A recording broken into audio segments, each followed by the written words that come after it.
NEET री exams होने वाले हैं। पेपर लीक कुछ वक्त पहले ही हुआ था। इससे रिलेटेड जितनी भी जानकारी है आप तक सोशल मीडिया से लेकर के न्यूज़ प्लेटफॉर्म्स के ज़रिए पहुंच चुकी है। लेकिन इस पूरी प्रक्रिया में दो दिलचस्प घटनाएं घटी जिसकी वजह से एक फिलॉसफिकल पहलू भी है, यानी दार्शनिक पहलू भी है, जिससे ये पूरा का पूरा समय देखा जा सकता है, एनालाइज किया जा सकता है। आज इस शो में, जिसका नाम है जग दर्शन का मेला, हम यही करने वाले हैं। अलग अलग दार्शनिकों के ज़रिए ये जो व्यवस्था बनी है पेपर लीक की, उस व्यवस्था को कैसे देखा जाए, समझा जाए, इस पे बात करने वाले हैं।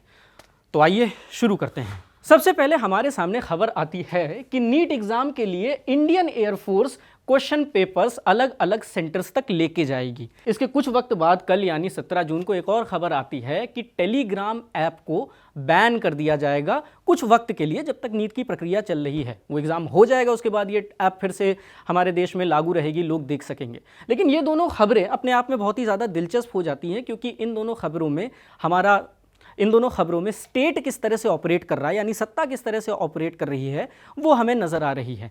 टेलीग्राम बैन को लेकर टेलीग्राम के जो फाउंडर हैं उनका भी कल एक ट्विटर पे ट्वीट आया था। एक क्या कई ट्वीट आए थे, जिसमें प्रमुख ये था, जिसमें उन्होंने कहा था कि 150 मिलियन यानी कि लगभग 15 करोड़ लोग टेलीग्राम के जो यूज़र्स हैं वो इससे अफेक्ट होंगे।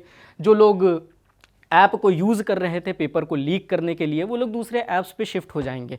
सरकार का ये कहना है कि उन्होंने टेलीग्राम ऐप को इसलिए बैन किया क्योंकि ना सिर्फ ये लीक के लिए सहायक थी, बल्कि अलग अलग तरह से ठगी भी हो रही थी लीक के नाम पे। तो आप ये कहते थे कि भैया हम आपको पेपर दे देंगे, और अलग अलग ग्रुप्स बन रहे थे, पेड ग्रुप्स थे, लोग उनको पैसा दे रहे थे, इस जरिए ठगी भी हो रही थी। तो एक पूरी की पूरी संरचना बन चुकी थी, व्यवस्था बन चुकी थी टेलीग्राम के ऐप के इर्द गिर्द। तो सरकार का तर्क ये है कि हमने टेलीग्राम ऐप को इस वजह से बैन किया, ना कि इस वजह से कि सोलली पूरी तरह से जो पेपर लीक है इस पर डिपेंडेंट है। पर ऐसे में हमारे सामने कुछ ज़रूरी सवाल आ जाते हैं। पहला सवाल जो हमारे सामने आता है वो ये है कि अगर टेलीग्राम या इस तरह के सोशल मीडिया ऐप्स ना होते, जहाँ पे लार्ज ग्रुप्स में लोग एक साथ इकट्ठा हो सकते हैं, आसानी से मैसेज स्प्रेड हो सकता है, तो क्या पेपर लीक और ठगी जैसी चीज़ ना होती? दूसरा सवाल जो हमारे सामने आता है कि टेलीग्राम सिर्फ एक मीडियम है। इससे पहले भी कई सारे पेपर लीक्स होते रहे हैं, खबर आती रही है टेलीग्राम पे था, यहाँ मिल गया, लोगों के पास व्हाट्सएप के थ्रू भी जाता है। तो अलग अलग मीडियम्स इस काम में ऑपरेट किए जाते हैं, इस्तेमाल किए जाते हैं। अगर टेलीग्राम सिर्फ और सिर्फ एक मीडियम है, तो क्या हमें मीडियम को ही मूल समस्या बना लेना चाहिए? तीसरा और सबसे आखिरी सवाल जो सबसे ज़्यादा ज़रूरी है कि इस री एग्ज़ाम पेपर को पहुँचाने के लिए पहला तो हमने एयरफोर्स का इस्तेमाल किया, दूसरा हमने पेपर लीक के बाद टेलीग्राम पर प्रतिबंध लगा दिया जस्ट एग्जाम से पहले। ये जो सरकार ने कदम उठाए हैं ये सनसनीखेज कदम है, बड़े कदम है। शायद ही इतिहास में कभी पेपर कंडक्ट कराने के लिए एयरफोर्स को लगाया गया होगा। ये क्यों उठाएं, इसके पीछे इनका माइंडसेट क्या है और ये कितना जस्टिफाइड है अलग अलग फिलोसॉफिकल पर्सपेक्टिव से? तो इस बात को समझने के लिए सबसे पहले हम जाएंगे कार्ल पॉपर के पास। कार्ल पॉपर एक अमेरिकी फिलोसोफर थे। इन्होंने फिलोसफी ऑफ साइंस में अच्छा खासा काम कर रखा है। ये जो आज हमारी अंडरस्टैंडिंग बनी है कि साइंस क्या होती है, किस चीज़ को हम साइंस कहें और किस चीज़ को साइंस ना कहें, वो इन महाशय की देन थी। इनसे पहले एस्ट्रोलॉजी को भी लोग साइंस मान लेते थे, हवन कर रहे हैं, पूजा कर रहे हैं, इन सारी चीज़ों को भी लोग साइंस मान लेते। अगर ये भाई साहब ना होते तो आज हम साइंस को सूडो साइंस से डिफरेंशिएट ना कर पाते। हम आज भी ज्योतिष को, न्यूमरोलॉजी को, अलग अलग चीज़ों को साइंस मान रहे होते। तो कार्ल पॉपर ने अपनी किताब the open society and it's enemies में बड़ी दिलचस्प बातें रखी। उन्होंने एक दिलचस्प कॉन्सेप्ट दिया पीस मील सोशल इंजीनियरिंग का। अब देखिए, एक थोड़ा सा इतिहास बता दें। पॉपर किसी ज़माने में मार्क्सिस्ट हुआ करते थे। मार्क्सिस्ट लोगों का ये मानना है कि समाज तभी बदल सकता है जब रिवोल्यूशन हो सके, बड़ी क्रांति हो सके। पॉपर भी कुछ वक्त तक मार्क्सिस्ट थे, लेकिन जब उनका मोह भंग हुआ मार्क्सिज्म से, तो उन्होंने जब ये किताब लिखी, अपना सामाजिक दर्शन दिया, उसमें इन्होंने पीस मील सोशल इंजीनियरिंग की बात की। और इसमें उन्होंने कहा कि जो कॉम्प्लेक्स प्रॉब्लम्स होती हैं, यानी ऐसी प्रॉब्लम्स जिनमें बहुत सारे वेरिएबल्स इन्वॉल्व है, जिसमें बहुत सारी इकाइयाँ इन्वॉल्व हैं, उनके ग्रैंड सॉल्यूशन नहीं हो सकते। अगर हम उनके ग्रैंड सॉल्यूशन देंगे, बड़े बड़े सनसनीखेज सॉल्यूशन देंगे, तो उससे जो हम ऑब्जेक्टिव अचीव करना चाहते हैं, ये समाज में चाहे वो सुधार हो या किसी व्यवस्था में बदलाव हो या किसी इंस्टीट्यूशन में बदलाव हो, वो हम अचीव नहीं कर सकते। हमें हमेशा छोटे छोटे रिफॉर्म्स की तरफ फोकस करना चाहिए। यानी कि अगर किसी संस्था में संस्थागत दिक्कत आ रही है, उसके काम करने के तरीके में दिक्कत आ रही है, तो हमें ये नहीं करना है कि पूरा मैनेजमेंट हटा दिया, नई हायरिंग कर दी। नहीं, हमें छोटे छोटे लेवल पे वहाँ पे रिफॉर्म करने की कोशिश करनी चाहिए। क्योंकि पहली चीज़, जो अलग अलग इकाइयां उस संस्था को बना रही हैं वो अनप्रिडिक्टेबल हैं, और जब हम ऐसे अचानक से हटा के नई व्यवस्था रख देंगे तो उस नई व्यवस्था में भी कुछ दिक्कतें आएंगी, उन दिक्कतों के साथ हमें फिर टैकल करना पड़ेगा, और इस तरह ये एक पूरा का पूरा सिलसिला रहेगा जो चलता रहेगा। तो कार्ल पॉपर ने ग्रैंड सॉल्यूशंस को या बड़े बड़े मास्टर स्ट्रोक्स को, जैसे हेलीकॉप्टर चला दिया पेपर पहुंचाने के लिए या टेलीग्राम ऐप बैन कर दी, इन बड़े मास्टर स्ट्रोक्स को थोड़ा सा गुरेज से देखा। उनका कहना था कि भाई साहब ये इतने इफेक्टिव नहीं है जितना ये देखने में और जितना ये पढ़ने में लगते हैं। इसके पीछे इन्होंने बड़ा खूबसूरत सा एक थॉट एक्सपेरिमेंट दिया। थॉट एक्सपेरिमेंट्स फिलॉसफी की दुनिया में या दर्शन की दुनिया में एक टूल की तरह इस्तेमाल होते हैं जो कि इफेक्टिवली आपके तर्क को लोगों तक पहुंचाते हैं। इन्होंने क्लॉक्स यानी घड़ी और बादलों के बीच के डिफरेंस की बात की। अब घड़ियां कैसे बनती हैं? घड़ियों में खूब सारे गियर्स होते हैं, उनकी एक निश्चित संरचना होती है, आप उन्हें खोल सकते हैं। अगर घड़ी काम नहीं कर रही है, कोई पुर्जा इधर उधर हो गया तो आप उसे ठीक कर सकते हैं और एक फिक्स्ड प्लान के तहत एक टाइम फ्रेम में उसे ठीक कर सकते हैं।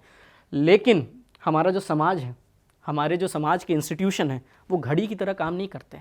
हमारे समाज के जो इंस्टीट्यूशन है वो घड़ी की तरह प्रिडिक्टेबल नहीं है। हमारे समाज के जो इंस्टीट्यूशंस हैं और हमारा समाज जो है उसकी कोई निश्चित संरचना नहीं है, उसमें बहुत सारी इर्रेगुलरिटीज़ हैं, बहुत सारी ऐसी चीज़ें हैं जिनको हम प्रिडिक्ट नहीं कर सकते। तो उन्होंने समाज को कंपेयर किया क्लाउड से, यानी बादलों से। बादल अनप्रिडिक्टेबल होते हैं, समाज किस तरह से बिहेव करेगा, किस तरह से व्यवहार करेगा, किस तरह से आपके सामने उसकी नीतियाँ, उसका पैटर्न, उसका गुस्सा निकल के आएगा, आप इसे प्रिडिक्ट नहीं कर सकते। समाज भी कॉम्प्लेक्स होता है, बादलों का समूह भी कॉम्प्लेक्स होता है, सैकड़ों चीज़ों से बने हैं समाज और बादल दोनों। अगर हम आज भी, साइंस की दुनिया भर की तरक्की हो चुकी है, आज भी हमें मौसम को कंट्रोल करने का कोई तरीका नहीं मिल पाया। अगर मिल जाता तो ला नीना अल नीनो हमें इनसे फ़र्क ही ना पड़ता, पर आज भी हम बादलों को कंट्रोल नहीं कर पाते। तो जिस तरह से बादलों को आप किसी भी तरह से फिक्स नहीं कर सकते, ठीक नहीं कर सकते, इसी तरह से समाज को भी ऐसे छेनी हथौड़ी लेके या पेचकस लेके या प्लास लेके ठीक नहीं किया जा सकता। कोई भी ऐसा सॉल्यूशन समाज पे अप्लाई नहीं करता। आपको सिर्फ और सिर्फ धीमे धीमे छोटे छोटे कदमों से रिफॉर्म्स लाने होंगे, तभी समाज या समाज से बने इंस्टीट्यूशंस ठीक हो सकते हैं। तो जो ग्रैंड स्वीपिंग एक्शंस होते हैं, जिसमें कहा जाता है कि भाई साहब हमने मैनेजमेंट पूरा का पूरा बदल दिया, नई संस्था को हमने दे दिया कि ये पेपर कराएगी, पुरानी संस्था को हटा दिया, पॉपर इन सब के पक्ष में नहीं है। पॉपर का मानना है कि हमें मूल में जाना है, समस्या की जड़ कहाँ है वहाँ जाना है और वहाँ पे रिफॉर्म्स करने हैं। तो ये बड़ी कॉमन सेंसिकल बात है, आपको भी लग रही है, मुझे भी लग रही है। पर ऐसे में सवाल ये उठता है कि जो लोग ऊपर बैठे हैं, जो लोग सत्ता में बैठे हैं, वो इस कॉमन सेंसिकल बात को क्यों नहीं समझते? क्यों वो बार बार ऐसे बड़े बड़े फ्लैशी सनसनीखेज फैसले लेते हैं किसी भी प्रॉब्लम्स के साथ डील करते हुए? जैसे इससे पहले की एग्ज़ाम व्यवस्थाओं में दिक्कत आई तो वेंडर बदल दिया। मूल में जाने की बजाय बड़े बड़े लेवल पे स्वीप क्यों कर देते हैं? इस बात को समझने के लिए हमें एक और फिलोसोफर के पास जाना पड़ेगा, Michel Foucault. Michel Foucault French philosophy के सबसे बड़े और रिमार्केबल फिलोसोफर्स में से हैं। आज भी पॉलिटिकल साइंस, सोशियोलॉजी, अलग अलग डोमेन में उनका हस्तक्षेप है। फूको ने अपनी ज़िंदगी पावर स्ट्रक्चर्स को पढ़ते हुए बिताई। अभी पावर स्ट्रक्चर्स क्या है? पावर स्ट्रक्चर्स मतलब सत्ता और इंडिविजुअल, हम दोनों के बीच का संबंध, उस संबंध में पावर इन्वॉल्व है। टीचर और स्टूडेंट के बीच का संबंध, मैं यहाँ कैमरे के पीछे हूँ, आप वहाँ कैमरे के आगे, हम दोनों के बीच में भी एक पावर स्ट्रक्चर ऑपरेट कर रहा है। तो ये जो पावर स्ट्रक्चर है, फूको ने इसको पढ़ा। ये पावर स्ट्रक्चर बॉस एम्प्लॉय तक जाता है, हस्बैंड वाइफ तक जाता है, गर्लफ्रेंड बॉयफ्रेंड तक जाता है, हर जगह ये ऑपरेट कर रहा है। फूको ने इसको गहराई से पढ़ा, इसके साथ साथ स्टेट को भी पढ़ा, कैसे सत्ता काम करती है, कैसे राज्य काम करते हैं। और वहाँ से फूको ने एक दिलचस्प इंसाइट हमें दी कि जो मॉडर्न स्टेट है, जैसा भारत है, जैसा यूरोप है, जैसा यूएस है, इनके पास कुछ मज़ेदार नए टूल्स आए हैं जो कि इतिहास में पहले इतने प्रिसाइज नहीं थे। जैसे पहला है एडमिनिस्ट्रेटिव कंट्रोल। अगर इस देश के प्रधानमंत्री चाहे तो डायरेक्टली मुझ तक पहुंच सकते हैं बिना किसी दिक्कत के। उनके पास एक पूरा स्ट्रीमलाइन स्ट्रक्चर है जिससे वो मुझ तक पहुंच सकते हैं, मुझ पे पाबंदियां लगा सकते हैं या मुझे रिवॉर्ड कर सकते हैं, मिलने के लिए खुद से बुला सकते हैं। ये जो एडमिनिस्ट्रेटिव कंट्रोल है, इतिहास में पहले इतना प्रिसीजन के साथ मौजूद नहीं था। दूसरा है सर्वेलेंस सिस्टम। मॉडर्न स्टेट्स आपके ऊपर लगातार सर्वेलेंस बना के रखती हैं, या उनके पास ऐसे मैकेनिज्म्स हैं जिससे वो आपके ऊपर सर्वेलेंस बना सकते हैं। ऐसा नहीं है कि आप कंप्लीटली फ्री हैं, ऐसा नहीं है कि आपके पास कंप्लीट प्राइवेसी है। तो मॉडर्न स्टेट्स के पास सर्वेलेंस एक टूल है और तीसरा है विजिबिलिटी। ये जो मॉडर्न स्टेट्स हमारे और आप, ये जो मॉडर्न स्टेट्स हैं, ये हेडलाइन बन सके इसके लिए डिसीजंस लेती हैं। कई बार ऐसे डिसीजंस जो हमें देखने में, सुनने में नॉनसेंसिकल लग सकते हैं, सिर्फ और सिर्फ इसलिए लिए जाते हैं कि हेडलाइंस बन सके, सनसनी मच सके। गांव में मेरे पिताजी बैठे हुए हैं, अगर उन तक खबर जाती है कि नीट पेपर लीक के लिए एयरफोर्स को डिप्लॉय कर दिया गया है कि दोबारा ये दिक्कत ना आए, उन्हें तो लगेगा कि सरकार ने बहुत ही कमाल का फैसला लिया है, सरकार बहुत ही ज़्यादा गंभीर है। अगर उन्हें पता चले कि किसी ऐप के थ्रू पेपर लीक हो रहा था, वो ऐप मीडियम था जहाँ पर वो पेपर प्रसारित किया जा रहा था, तो वो कहेंगे भाई बढ़िया है, उस ऐप को बैन कर दिया, जब तक पेपर चल रहा है तब तक बैन है, क्या दिक्कत है। तो ये जो सनसनी है, ये जो हेडलाइन मेकिंग है, ये सारी की सारी चीज़ें आपको लोगों तक पहुंचाती हैं, आपकी बात को लोगों तक पहुंचाती हैं और एक पॉलिटिकल स्टेटमेंट भी देती हैं कि आप कितने ज़्यादा इफेक्टिवली काम करने के लिए या कितने गंभीरता से काम करने के लिए तत्पर हैं।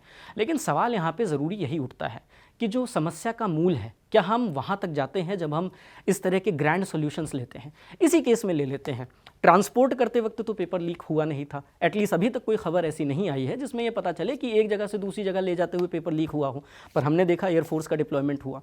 अगर टेलीग्राम ऐप के बजाय दूसरे ऐप्स जो हैं उनका इस्तेमाल लोग करने लगते हैं पेपर लीक करने के लिए या ठगी करने के लिए, तो ऐसे में सरकार क्या करेगी। जैसे डिस्कॉर्ड ऐप है, नेपाल में जो तख्ता पलट हुआ, डिस्कॉर्ड ऐप का उसमें अहम रोल है, भयंकर तरीके से उसका इस्तेमाल किया गया, मीटिंग की गई, डिसीजन लिए गए, दुनिया भर की चीज़ें। तो ऐसे बहुत सारे प्लेटफॉर्म्स हैं जो एग्जिस्ट कर रहे हैं जिनको इस्तेमाल किया जा सकता है टेलीग्राम की जगह। मतलब हमारे और आपके मोबाइल में व्हाट्सएप है, किसी को पेपर लीक करना होगा, किसी को ठगी करनी होगी तो वो व्हाट्सएप से कर सकता है। डिजिटल अरेस्ट नाम की चीज़ भी यूजुअली व्हाट्सएप के थ्रू ही होती है, लोग व्हाट्सएप कॉल पे आपको बैठा देते हैं कि आप डिजिटली अरेस्टेड हैं। तो ये जो पूरा का पूरा फ्रेमवर्क है जहाँ पे हम समस्या के मूल में जाने के बजाय सिर्फ और सिर्फ फ्लैशी और ग्रैंड सॉल्यूशंस की तरफ जाते हैं, इसके पीछे वजह है कि स्टेट को मौका मिलता है अपने आप को और ज़्यादा गंभीरता से दिखाने का, स्टेट को मौका मिलता है कि वो विजिबिलिटी को कैश कर सके। ये जो विजिबिलिटी है, हेडलाइन मेकिंग, न्यूज़पेपर की हेडलाइन, टीवी न्यूज़ शोज़ की हेडलाइन, इसके ज़रिए स्टेट अपनी ऑडियंस तक, अपने लोगों तक पहुंचती है और ये मैसेजिंग क्लियर कर पाती है कि हम बहुत ही ज़्यादा सीरियस है जो भी मामला हमारे सामने है। ये था हमारा जगदर्शन का मेला का पहला एपिसोड। ऐसे और भी एपिसोड्स आते रहेंगे जिसमें हम फिलॉसफी के ज़रिए, दर्शन के ज़रिए जो आम जनमानस में चीज़ें चल रही हैं, जिनकी चर्चा है, उनको डाइसेक्ट करेंगे, उनको एनालाइज करेंगे, उनका विश्लेषण करेंगे, ताकि आपकी समझ भी और बेहतर हो सके, आपकी समझ भी और ज़्यादा बारीक हो सके और आप भी अपने फैसले लेते वक्त और अपनी बात रखते वक्त और ज़्यादा इन्फॉर्म्ड हों और ज़्यादा बेहतर तरीके से डिसीजंस ले पाए। नमस्ते, मेरा नाम है ज़हीन और आप देख रहे हैं इंडियन एक्सप्रेस हिंदी।